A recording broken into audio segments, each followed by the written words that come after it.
It's a long day. It's very hot in here. Thanks a lot for coming over and saying hello. I'm Aled. If you don't know who I am, I host The Surgery on Radio 1 on Sunday night. I'm also Chris Mosley's bitch, which some people tend to know me better as. So let me not talk too much. Let me introduce you to who I've got here. We're recording this for Surgery that goes out on the Sunday evening, so there'll be a bit of a chat between us, and at the end, hopefully, we'll get some photos. So please welcome on stage, McElderry! Hello Joe, how are you? You're right, take a seat. So question number one has to be, are you enjoying yourself today? Yeah, it's been fantastic. The weather's great, the crowds are fantastic, and it's Welsh, you see, the Welsh are the Welsh are the best. They're very good, very good. Who have you seen? Who do you want to see? Well, I haven't seen anybody's performance. It's weird, isn't it? Because you're rushing around so much. Yeah, I met Kelly Rowland. Apparently, I've just walked past an education Really? in the catering tent, but yeah. And I'm next door to Florence and the Machine and Justin Bieber on each side. So, it's like a keyword, Justin Bieber. If you say that, everyone screams like Justin Bieber. Amazing. So I've got to ask. I had an interview with Chipmunk earlier on today at 4 o'clock. Whenever everyone was saying to me all through the week, who do you want to see performing? I was like, Cheryl. But I couldn't, because I was here. How was she? Well, I missed it as well, but I seen her perform with the Black Eyed Peas last week and it was fantastic, so I'm sure everybody would have enjoyed it. I've got to get that question out of the way first of all. What's she like? She's fantastic, you know, she is what you see on TV and everybody loves her. She did it, absolutely. So, has she kept in touch? Have you been able to say hello since? I caught up with her this afternoon and we keep in touch all the time, you know, we'll text each other, ask how I'm doing. I love it. And yeah, really kept in touch. So it all, obviously because of X Factor, it all happened so quickly, you know. Yeah. You kind of get thrust up there in a few weeks' time. Yeah. How has it been? Has it been weird? Yeah, very surreal, but it's been fantastic, and I just have to thank everybody out there that voted, because I wouldn't be here right now if it wasn't for them. So, is there any part of it? Is there any parts that you didn't expect would be bad? Is it what you expected, really? Yeah, I really enjoyed it, and you know, I'm just taking it all in. You never know. There must be one bad element. Like for me, all right. Let me say on the Chris Moore show, on Radio 1, right? Early starts, a lot of pressure, everyone's got a say in the show whether they like it or not. So it's like your public property. Yeah, but I chose to do this at the X Factor. I knew it was going to happen, and I'm just enjoying it all. I don't take it for granted, and it is what it is, and I just enjoy it. So the guy saying Rage over there, are you bored of Rage Against the Machine questions?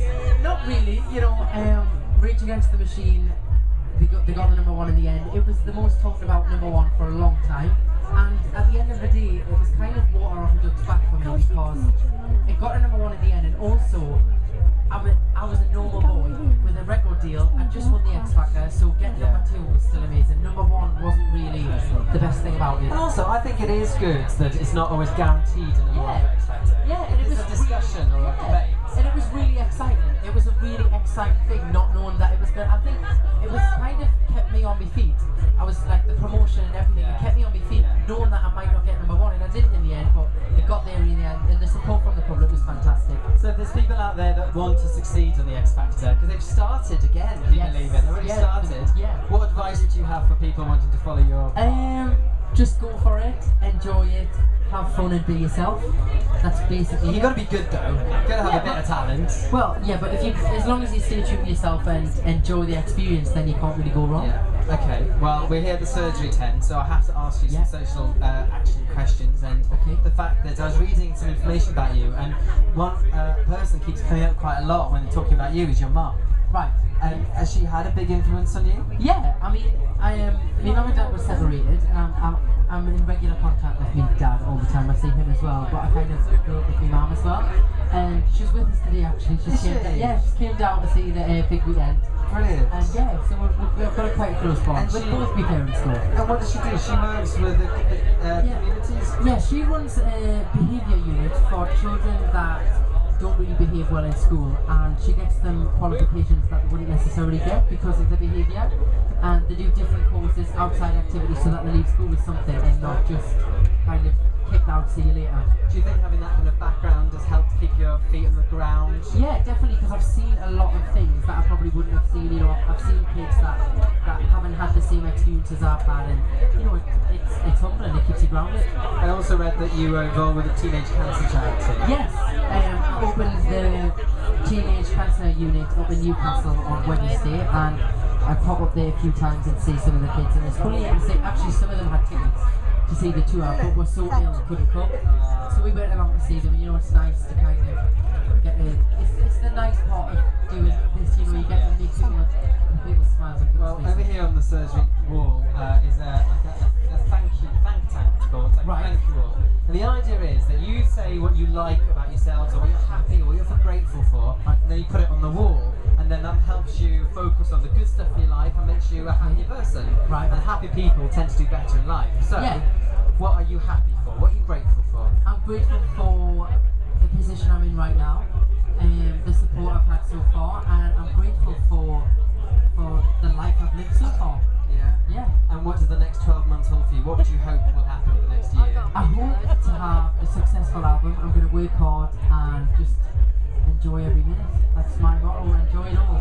Excellent. Right, well, we have some listener questions, and I've been nervous about this stage all day because I haven't seen these questions yet, so it'll be interesting to see what they say. Okay.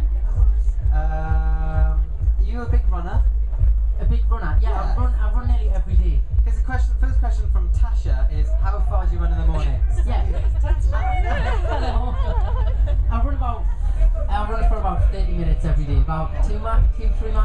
It's not okay. much. Dawn, is Dawn here?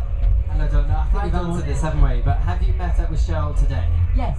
I seen her just before she went on stage. What, she looked alright? Yeah, she looked fantastic. I'd say she looked really haggard or something. She's never going to look haggard if she really is. Do you still get starstruck when you see famous people? Yeah, I met Rihanna last week and I kind of just went to pieces. I was like, hi. Is she nice? Yeah, she was really nice. Really that's from Danielle. Danielle. And do you have Ollie Murr's number? Yes, I have everybody's number from this. Yeah, because you have it. Question 3. I'm sure you'd love that. If and when are you going to LA to record? From Hazel. I'm going in about... Hello, Hazel. I'm going in about 3 weeks' time. Yeah. Michelle asked you doing the London Marathon next year? I've never actually thought about it. It would be good to do, yeah, it would be a good achievement. If I can... Could you achieve that? Do you think you could do the London Marathon? If I train, yeah. I'm not going to say I'm going to do it, because when you see you do it, you have to do it. So, I'd like to do it. Okay, who's your biggest inspiration in life? From Louise? Hi, Louise. Biggest inspiration? I would say my family and friends, family and friends. What about artists, musicians? Who would you base your style on, or singing, or... I wouldn't necessarily say that inspirations that are, like, in music are based from what I do, but I love Beyonce, Neo, Michael Jackson, Rihanna, Vicky and Kelly, are you here? No? Okay, hello over there. What's it like to work with Simon Cowell? It's very interesting. It's Interesting. Yeah, it's really good. It's really good. He knows what he wants, and on the show it's full on working with him, but it's great fun, and I'm privileged to work with him. Okay, 3 more questions. Emily, Wilma.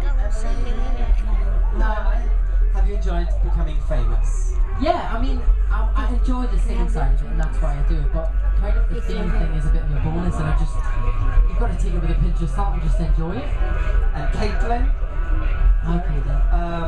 I'll let you ask the question. Was being on the X Factor nerve-wracking? Yeah, probably the most scariest thing I've ever done. I remember the first live show. I was standing behind the screen. I was thinking, why did I decide to do this?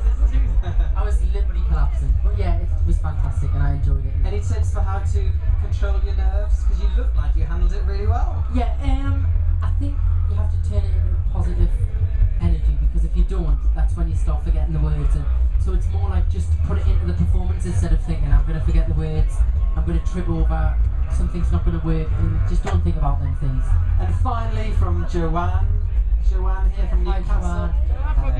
Who's been the best experience? No, sorry, what's been the best experience? That's a whole other question. That's my question. Okay, what's been the best experience for you since X Factor? Probably winning was the best experience, but getting to do so many amazing things like Big Weekend, the tour, and just meeting all these people that are supporting this is fantastic. Yeah, and the money. Joe. Hang on. Let me just say goodbye to him now, and if Joe wants to hang around, then he can. Give it up for Joe